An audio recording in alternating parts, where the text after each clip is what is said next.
ஆன்மீக தேடல் நிகழ்ச்சிக்கு உங்களை அன்புடன் வரவேற்கின்றேன். விவிலியமும் குரானும் ஓர் ஒப்பீட்டு பார்வை. பாகம் 40, அதிகாரம் 9, சூரத்து தௌபா வசனங்களும் அவை சார்ந்த விவிலிய வார்த்தைகளையும் பற்றி பார்ப்போம். சூரத்து தௌபா 30ஆம் வசனத்தில் யூதர்கள் நபி உஜைரை அல்லாஹ்வுடைய மகன் என்று கூறுகின்றனர். இவ்வாறு கிறிஸ்தவர்கள் மசீகை அல்லாஹ்வுடைய மகன் என்று கூறுகின்றனர். இவர்கள் தங்கள் வாய்களால் கூறும் இக்கூற்றானது இவர்களுக்கு முன்னிருந்த நிராகரிப்பவர்களின் கூற்றையே ஒத்திருக்கிறது. அல்லாஹ் இவர்களை அழித்து விடுவான். சத்தியத்தை புறக்கணித்து இவர்கள் எங்கு வெறிண்டோடுகின்றனர் என்று கேட்கிறது. 31ஆம் வசனத்தில் இவர்கள் அல்லாஹுவை தவிர்த்து தங்கள் பாதிரிகளையும் சன்னியாசிகளையும் மரியமுடைய மகன் மசீகையும் தங்கள் கடவுள்களாக எடுத்துக் கொண்டிருக்கின்றனர். எனினும் வணக்கத்திற்குரிய ஒரே ஓர் இறைவனை தவிர மற்றவரையும் வணங்க கூடாது என்று இவர்கள் அனைவரும் ஏவப்பட்டு இருக்கின்றனர் என்கிறது. இப்பொழுது நாம் வாசிக்க கேட்ட சூரத்து தௌபா வசனங்களில் யூதர்கள் நபி உஜைரை அல்லாஹ்வுடைய மகன் என்று கூறுவதாகவும் பாதிரிகளையும் சன்னியாசிகளையும் மரியமுடைய மகன் மசீகையும் தங்கள் கடவுள்களாக எடுத்துக் கொண்டிருக்கின்றனர் என்றும் சொல்லப்பட்டுள்ளது. ஆனால் விவிலியத்தில் யூதர்கள் யாரையுமே இன்று வரை கடவுளின் மகனாக ஏற்றுக்கொள்ளவில்லை. இயேசு தம்மை கடவுளின் மகன் என்று சொன்ன காரணத்திற்காகவே யூதர்கள் இயேசுவை சிலுவையில் அறைந்து கொன்றார்கள். அதை பற்றி இப்போது பார்ப்போம். லூக்கா நற்செய்தி அதிகாரம் 1 வசனங்கள் 28 முதல் 32 வரை உள்ள பகுதியில் வானதூதர் மரியாவுக்கு தோன்றி, அருள்மிக பெற்றவரே வாழ்க, ஆண்டவர் உம்மோடு இருக்கிறார் என்றார். இவ்வார்த்தைகளை கேட்டு அவர் கலங்கி இந்த வாழ்த்து எத்தகையது என்று எண்ணிக்கொண்டிருந்தார். வானதூதர் அவரை பார்த்து, மரியா, அஞ்ச வேண்டாம், கடவுளின் அருளை கண்டடைந்துள்ளீர். இதோ கருவுற்று ஒரு மகனை பெறுவீர், அவருக்கு இயேசு என்னும் பெயரிடுவீர்.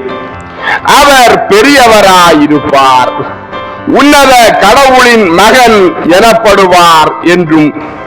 லூக்கா நற்செய்தி அதிகாரம் 4 வசனம் 40 மற்றும் 41 கதிரவன் மறையும் நேரத்தில் எல்லாரும் தங்களிடையே பற்பல பிணிகளால் நலம் குன்றி இருந்தோரை அவரிடம் கூட்டி வந்தார்கள்.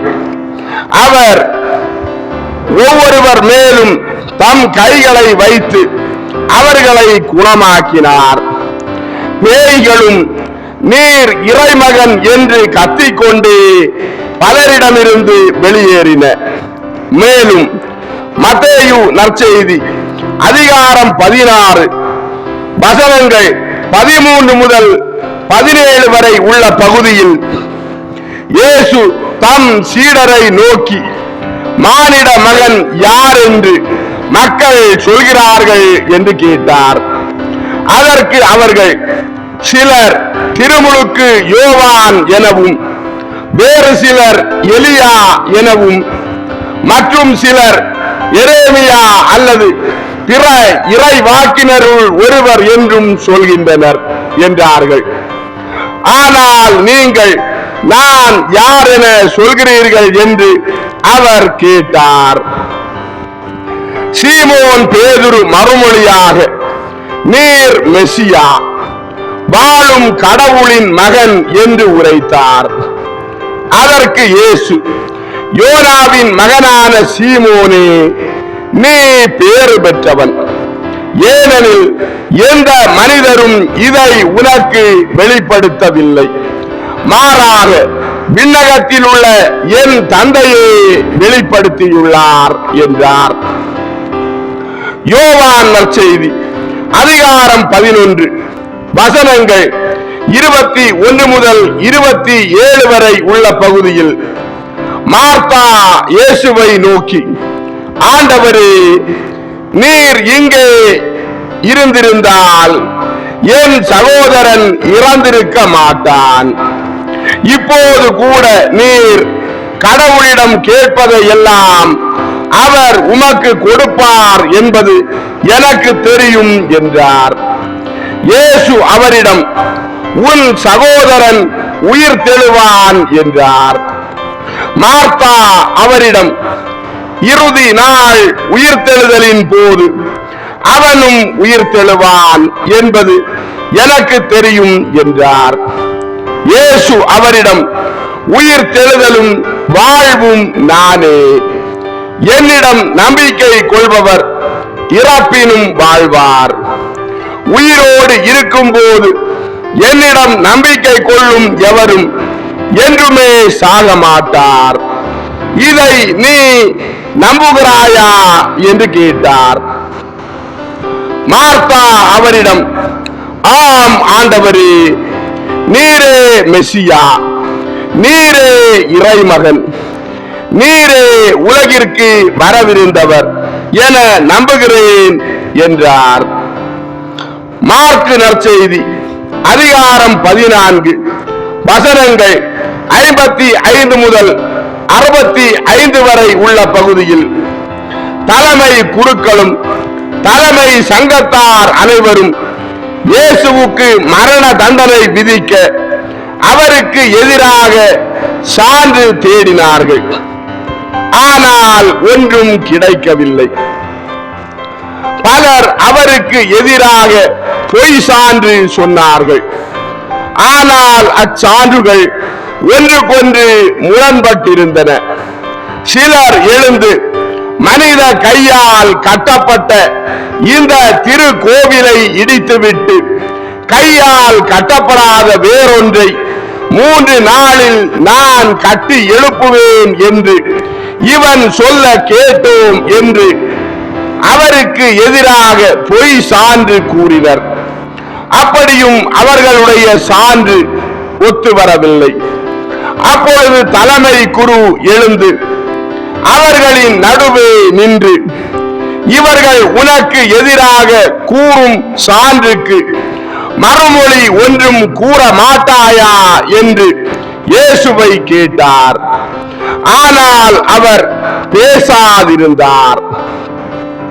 மறுமொழி ஒன்றும் அவர் கூறவில்லை. மீண்டும் தலைமை குரு, போற்றுதற்குரிய கடவுளின் மகனாகிய மெசியா நீதானோ என்று அவரை கேட்டார். அதற்கு இயேசு, நானே அவர்.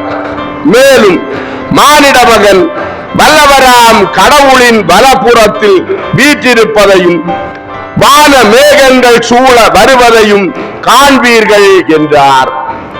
தலைமை குருவோ தம் அங்கியை கிழித்துக் கொண்டு, இன்னும் நமக்கு சான்றுகள் தேவையா? இவன் கடவுளை பழித்துரைத்ததை கேட்டீர்களே, உங்களுக்கு என்ன தோன்றுகிறது என்று கேட்க அவர்கள் அனைவரும் இவன் சாக வேண்டியவன் என்று தீர்மானித்தார்கள். பின்பு சிலர் அவர் மேல் துப்பவும் அவர் முகத்தை மூடி அவரை கையால் குத்தி, இறைவாக்கினனே யார் என சொல் என்று கேட்கவும் தொடங்கினர். காவலரும் அவரை கன்னத்தில் அறைந்தனர். யோவான் எழுதிய முதல் திருமுகம் அதிகாரம் 2 வசனங்கள் 22 முதல் 25 வரை உள்ள பகுதியில் இயேசு மெசியா அல்ல என்று மறுப்போரை தவிர வேறு யார் பொய்யர்? தந்தையையும் மகனையும் மறுப்போர்தாம் எதிர் கிறிஸ்துக்கள். மகனை மறுதலிப்போர் தந்தையை ஏற்றுக்கொள்வதில்லை. மகனை ஏற்று அறிக்கையிடுவோர் தந்தையையும் ஏற்றுக்கொள்கின்றனர். தொடக்கத்தில் இருந்து நீங்கள் கேட்டறிந்தது உங்களுள் நிலைத்திருக்கட்டும். தொடக்கத்தில் இருந்து நீங்கள் கேட்டறிந்தது உங்களுள் நிலைத்திருந்தால் நீங்கள் மகனுடனும் தந்தையுடனும் இணைந்திருப்பீர்கள். அவரே நமக்கு வாக்குறுதி அளித்துள்ளார். அவ்வாக்குறுதி நிறைவாழ்வு பற்றியதாகும். இப்பொழுது நாம் வாசிக்க கேட்ட விவிலிய வார்த்தைகள் இயேசு இறைமகன் என்பதை கபிரியேல் வானதூதரும் அப்போஸ்தலர்களும் மார்த்தாளும் ஏன் பேய்களும் கூட அறிக்கையிட்டதை வாசிக்க கேட்டோம். இயேசுவை இறைமகன் என்றும் இறைவன் என்றும் ஏற்றுக்கொண்ட யூதர்களும் பிற இனத்தாரும் கிறிஸ்தவர்கள் ஆனார்கள். இதை ஏற்றுக்கொள்ளாத யூதர்கள் இன்று வரை யூதர்களாகத்தான் இருக்கிறார்கள். அவர்கள் இயேசுவை மட்டுமல்ல, வேறு யாரையுமே கடவுளின் மகன் என்று ஏற்காதிருக்கும் போது உஜைரை அல்லாஹ்வின் மகனாக யூதர்கள் ஏற்றுக்கொண்டார்கள் என்று குர்ஆன் சொல்கிறது. ஆனால் அப்படி ஒருவர் விவிலியத்தில் எங்குமே இல்லை. மேலும் பாதிரிகளையும் சன்னியாசிகளையும் மரியமுடைய மகன் மசீகையும் தங்கள் கடவுள்களாக எடுத்துக் கொண்டிருக்கின்றனர் என்றும் குர்ஆன் சொல்கிறது. மரியமுடைய மகன் இயேசுவை கடவுளாக ஏற்றுக்கொண்டது உண்மைதான். காரணம், அவர் மட்டும்தான் கடவுள் என்பதால் தான். இயேசு இந்த உலகில் மனிதனாக வாழ்ந்து 2000 ஆண்டுகள் தான் ஆகிறது. ஆனால் 2000 ஆண்டுகளுக்கு முன் மனிதர்களும் இந்த உலகமும் இருந்தது. ஆனாலும் 2000 ஆண்டுகளுக்கு முன், அதாவது இயேசுவுக்கு 2000 ஆண்டுகளுக்கு முன் வாழ்ந்த ஆபிரகாமுக்கும் முன்னால் இயேசு இருந்தார் என்று இயேசுவே சொல்லியிருப்பதை பற்றி இப்போது பார்ப்போம். யோவான் நற்செய்தி அதிகாரம் 8 வசனங்கள் 56 முதல் 58 வரை உள்ள பகுதியில், உங்கள் தந்தை ஆபிரகாம் நான் வரும் காலத்தை காண முடியும் என்பதை முன்னிட்டு பேருவகை கொண்டார். அதனை கண்டபோது மகிழ்ச்சியும் கொண்டார் என்றார். யூதர்கள் அவரை நோக்கி, உனக்கு இன்னும் 50 வயது கூட ஆகவில்லை, நீ ஆபிரகாமை கண்டிருக்கிறாயா என்று கேட்டார்கள். இயேசு அவர்களிடம், ஆபிரகாம் பிறப்பதற்கு முன்பே நான் இருக்கிறேன் என உறுதியாக உங்களுக்கு சொல்கிறேன் என்றார். இயேசுவின் இந்த வார்த்தையை இயேசுதான் கடவுள் என்று மீண்டும் தெளிவுபடுத்துகிறது. அதனால்தான் இயேசுவை நம்புவோர் அவரை இறை மகனாகவும் இறைவனாகவும் ஏற்றுக்கொள்வதற்கு இதுவும் ஒரு காரணம். ஆனால் பாதிரிகளையும் சன்னியாசிகளையும் கடவுள்களாக யாரும் எடுத்துக் கொள்ளவில்லை. இயேசுவை பின்பற்றி பரிசுத்தமாக புனிதமாக வாழ்ந்தவர்களை புனிதர்கள் என்று ஏற்றுக்கொள்கிறார்கள். ஆனால் அவர்கள் கடவுள்கள் அல்ல. குர்ஆன் இவர்களை கடவுள்கள் என்று சொல்லி இருப்பது வேடிக்கையாக இருக்கிறது.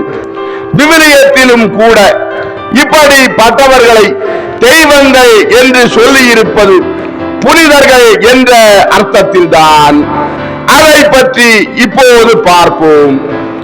யோவான் நற்செய்தி அதிகாரம் 10 34 மற்றும் 35 வசனங்களில் இயேசு அவர்களை பார்த்து, நீங்கள் தெய்வங்கள் என நான் கூறினேன் என்று உங்கள் மறைநூலில் எழுதியுள்ளது அல்லவா?